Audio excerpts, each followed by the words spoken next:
He tried to talk me out of that, and his reasoning was he might ended up being right. All right, his reasoning was, look, Quentin, this is a movie that anybody can watch, but with that torture scene, you're gonna alienate women. They're not going to want to see this. So you're putting your own movie in a little box. But without that scene, anybody can go and see this movie and everybody will enjoy it. And that's kind of actually where I became me, because Harvey was used to winning these type of arguments. And he had a bunch of yes men going, yeah. But because I had actually been on the film festival circuit for an entire year, one, I saw that he was right, because people were always walking out during that scene. Sometimes it would be 5, sometimes it would be 35. All right, they were always walking out. Because also it's a film festival. You don't exactly know what you're seeing. You know, you read it in the catalog, it sounds interesting. You know, it's not like, it's not like you're being set up the way you are when a movie opens theatrically. Right. You know, so, but I did know that, that was the moment of truth for most people, that scene. But now, I think it's the best scene in the fucking movie. So, and I spent a year watching it, so I wasn't buffaloed. And I go, well, it's that movie. It's what the movie is. And you may be right, but I don't care. This is the movie, and it has that scene.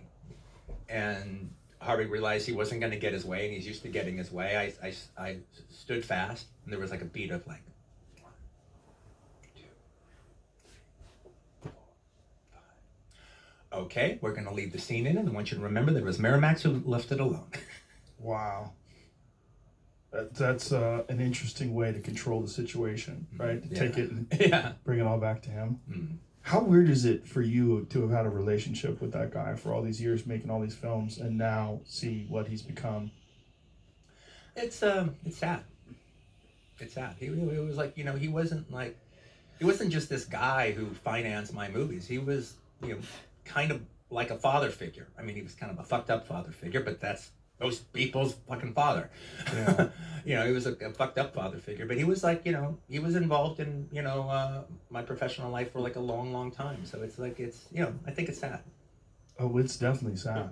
It's surreal though, too, right? Yeah. Because we've never seen, other than Bill Cosby, we've never seen like a fall like this before. It's so strange. Yeah, well, one of the things is funny, like I did an interview with the 2 women that cracked the case on the New York Times. I did a talk with them during that time. I don't really talk about it that much afterwards, because it's like, well, I did it with them and that's enough. But one of the things I ended up like saying is, well, I wish I had done more during the time. And a lot of people like read a lot of what that could possibly mean. Right. Well, actually what it means is I wish I had talked to the guy. I wish I had sat him down and had the uncomfortable conversation. I didn't know about any rapes or anything like that. I just, but I knew he was, I chalked it up to the boss chasing the secretary around the desk, as if that's okay. But I mean, that's how I kind of looked at it. He was, making unwanted advances. That's how I looked at it. But I wish I had talked to him. I wish I had sat him down and go, Harvey, you can't do this. You're going to fuck up everything. Do you think that no one talked to him, and maybe that was how he got so completely out of control? Yeah, maybe his brother Bob. Maybe, but I don't think anybody talked to him about it. And the thing about it is, everybody who was in his orbit knew about it. There's nobody who said they didn't know that didn't know. If you were in his orbit, and that includes all the big actors who he palled around with, they all knew. They didn't know anything about rapes, but they had heard. Yeah. They had heard things. They had heard about him just, putting the bite on somebody in a limo or something. The story of the rich, powerful producer and the actress who wants to be in films is a story that's as old as film itself. Yeah.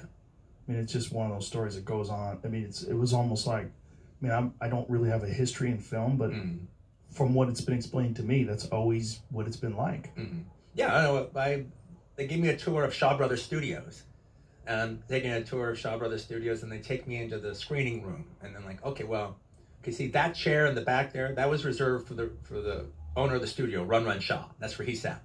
And in the back room is a little bed.